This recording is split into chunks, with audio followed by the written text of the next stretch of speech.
Morning, Honorable Principal Ma'am, esteemed teachers, and my dear friends.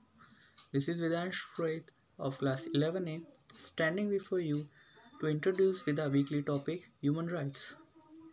The Universal Declaration of Human Rights UDHR is a milestone document in the history of human rights, drafted by representatives with different legal and cultural backgrounds from all regions of the world.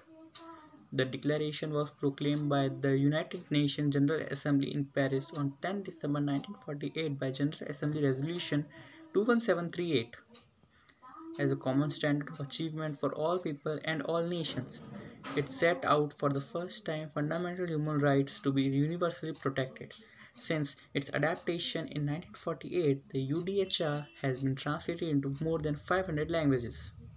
The most translated document in the world has been inspired the constitution of many newly independent states and many newly documentaries.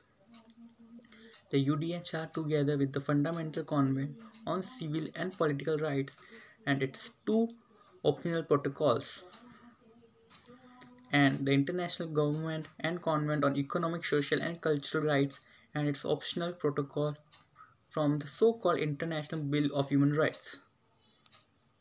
The Economic, Social, and Cultural Rights. The International Convent on Economic and Social and Cultural Rights entered into force in 1976. The human right that the convent seeks to promote the protect includes the right to work, right to social protection, the right to education. The right to work is just and vulnerable condition. The right to social protection to an adequate standard of living to the highest attainable standard of physical and mental being. The right to education and the enjoyment of benefiting cultural freedom and scientific progress. Thank you. This is Vidansh Purohit of Class 11A signing off.